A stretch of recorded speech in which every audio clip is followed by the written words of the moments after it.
Бұл жақшылық алып келбейді, өнікпейді. Еркин атандашуу болбойын, бізде бұл рынок алдыға жылбайды. Сіздер азыр. Аз жылдырабыз дегеніңізде тура болды, бірақ ошондой болсо да айтып коеюн. Маска 10 сом турат. Мурда 3 сом турсуздар. 100 сомдук, 50 сомдук маска бар. 50 сомдон сатышың керек деп 10 сомдон саткан маскаларды штраф аласыңарбы эртеге? Ушул пункт кирсе, бүт товарга ушундай болду. Бул мыйзамдын артында, бул пункттун артында бир чоң монополия кыла турган бир күчтөр жатат. Ошондуктан мындан кетишибиз керек. Азыр алып салганыңыздар туура болот. Булдай ограничениялар эч качан рынок өзүн контроль кылып, эркин атаандашууга дайым өкмөт, мамлекет ошого аракет кылып, ошого шарт түзүш керек. Рахмат. Рахмат. 6-чы микрофон, анан 5. Башка чыкпасаңыздар, урматтуу депутаттар. Урматтуу кесиптештер. Бул мыйзам сөзсүз бүгүн кабыл алыш керек деген негиздөөөнөн көргөн жокмун. Муну 2 жума кеч алсак да, 2 ай кеч алсак да эчтеке өзгөрбөйт. Экинчиден, бул мыйзам биздин шайлоочуларга эмне алып келет? Нөл. Бул мыйзам Евразия мамлекеттерине пайда алып келет экен. Кыргызстандын улуттук кызыкчылыгына канча пайда алып келет? Болгону ички чакан бизнес менен чоң бизнестин ортосунда структура өзгөрөт экен. Казакстан менен Россияны көрдүңүздөр, кантип ички рыногун коргоп атат. А сиздер кайра бөлөк өлкөнүн товарын бизге киргизүүнү колдогон мыйзам алып келатсыздар. Депутаттардын позициясын көрдүңүздөр. Мынчалык мына ушундай өзгөчө кырдаалды ушундай мыйзам алып келесиңерби? Биздин элди сактай турган мыйзамды алып келбейсиңерби? Мен зарылчылыгын көргөн жокмун. Эки баяндамачы тең ишенимдүү жооп бере алган жок. Ошон үчүн бул мыйзамды азырынча кабыл алуу эртерээк.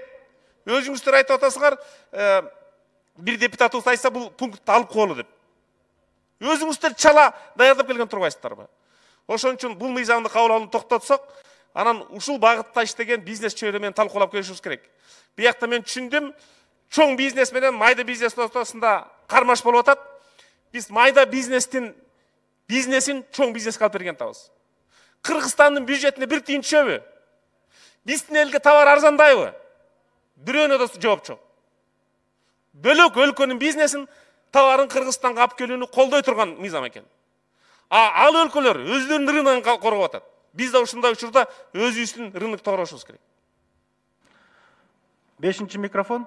Башка чыкпаңыздар. Добуш менен чечебиз мыйзамды алып барып. Урматтуу депутаттар, негизи азыркы шартта элибизге эмне керек? Un керек, май керек, анан кумшекер керек да. Негизинен мына айылда тургандарга. Мыйзамды колдоп беришибиз керек. Буудай менен кирип, өзүбүздүн un комбинаттары жетиштүү, алар ошо унду жасаш керек жерлерде. Экинчиси, мына азыркы учурда дагы эмне керек бизге? Дары-дармек керек. Санжар Турдукожоевич, ушул дарыларды каттоону тез арада жокко чыгарып, сертификаты менен келген дарлардын бардыгын киргизүүгө, эгерде керек болсо өзгөртүп алып келгиле, мыйзамга керектүү болсо, же болбосо токтом менен эң керектүү ушул азыр. Азыр аптекаларда дарылар жок азыр, керектүү дарылар. Мына жөнөкөй грипптен сактанууга барсаң жок. Экинчиси мына маскасы жок жүргөндөргө штраф деп атабыз. Аптекада маска жок. Бул кандай бул чечимдер чыгарып атасыңар силер? Биринчи ошону аптекаларга бергиле, 1,5 миллион масканы кармаганбыз деген жок болуп кетти. Кайга жоготуп жүрдүңөр аны? Аптекага чыккан жок. Ушул иштерди караңыздар. Акыркы сөз. 2-чи микрофон, акыркы сөз. Башка чыкпаңыздар. Урматтуу депутаттар, бул мыйзам долбоору керек. 29-чу беренеде салык кодексинин өзгөртүүлөрдү биз киргизип атабыз. Өкмөткө биз бир топ эле мүмкүнчүлүктөрдү берип атабыз. Ошол эле салыктан ставкаларды түшүрүү, бияка 100 жолу мыйзам долбоорду алып келбей эле алар өзүлөр түшүрсө болот. Отсрочка, рассрочка, пеняны токтотуу, айыпполдарды салуу токтотуу, ушундай мүмкүнчүлүктү берип атпайбызбы? Эми ишкерлерге керек болсо бул чоң бизнеске и майда бизнеске керек. Азыр эч ким иштебей эле, бирок анан керек болот да. Ошондуктан урматтуу депутаттар, бул мыйзам долбоорду колдоп бериңиздерди суранам. Рахмат. Рахмат, Дастан Далбаевич. Ушу менен акыркы сөз Мирлан Исакбековичке берилет. анан комитеттин корутундусун угабыз. Рахмат, урматтуу төрага. Урматтуу депутаттар, жалпысынан керек экенди талашсыз. Бирине боюнча талаш болуп атат. Бул 217-чи Исхак Айтбаевич көтөргөн маселе боюнча. Бул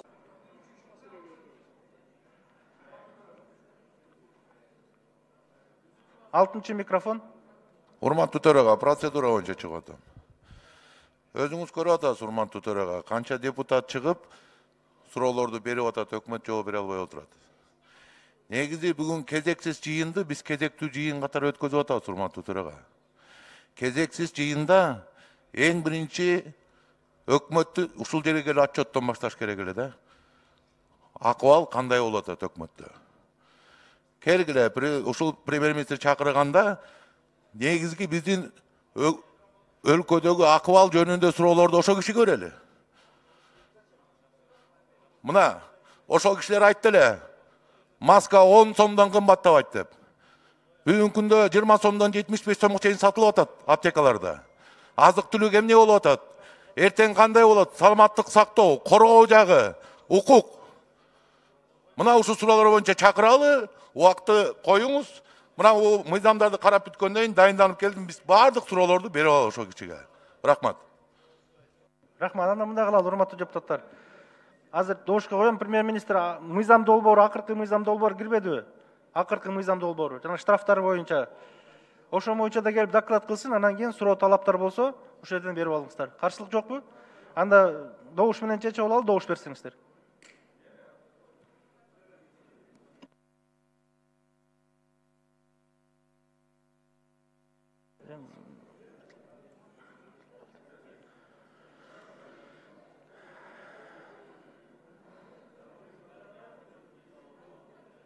Макул 109, каршы жок, баары 109 катталды, 116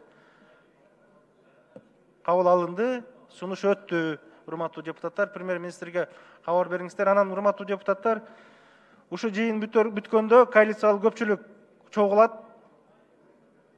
Коалициялык көпчүлүк чогулат, Иса Шершенкулович суранды жарыялап коюңуздар деп. Ал күн тартибинде маселе каралып аткан маселе, урматтуу депутаттар, мамлекеттеги бүгүнкү кадр өзгөрүү маселелери бар. Ошону карайбыз. Ошондой премьер-министр, өкмөт ошондой чечим кабыл алыныптыр. Бул жерде кээ бир министрликтер, ошондой эле вице-премьерлердин алмашуусу болот экен, урматтуу депутаттар.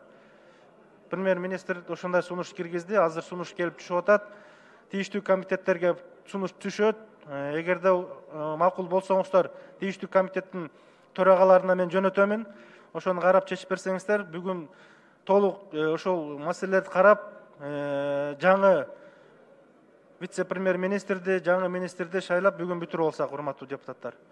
Бүгүн ошо күн тартибинде маселеде кирип калышы мүмкүн. Азыр сунуш келди, мен жөнөтөмүн, коалициялык көпчүлүк, ошондой эле тийиштүү комитеттер карап жетишип берсеңиздер, бүгүн баардыгын толук бүтүрүп кетебиз. Бул кулактандыруу иретинде, урматтуу депутаттар. Ошону эске алсаңыздар. Анда, урматтуу депутаттар, 4-чү микрофон.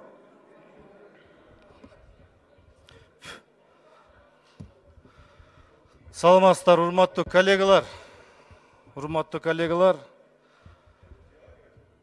Урматтуу төрага, урматтуу депутаттар. Баарыбыз интернет аркылуу, теле аркылуу дүйнө пандемия боюнча маалыматтарыбыз бар, дүйнө күрөшүп атат. Урматтуу коллегалар, урматтуу президенттин өкүлү, урматтуу өкмөттүн өкүлү. Акыбал аябай орлошуп кетип атат. Күн сайын маалыматтарды алып атабыз. Мен оюм боюнча бул эпидемия боюнча январь айында айтылган. Даярдык барбы, жокпу деп.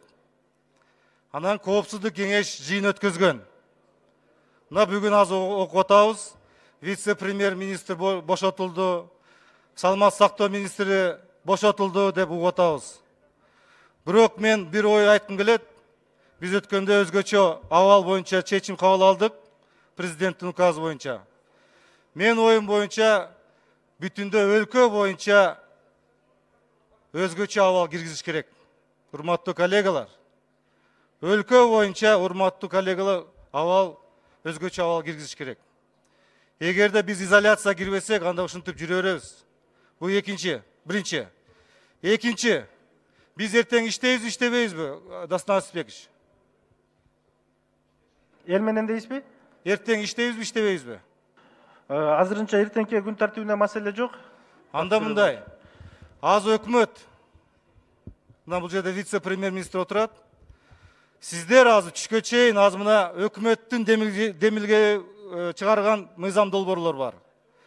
Депутаттар бир топ мыйзам долбоорлор алып чыккан.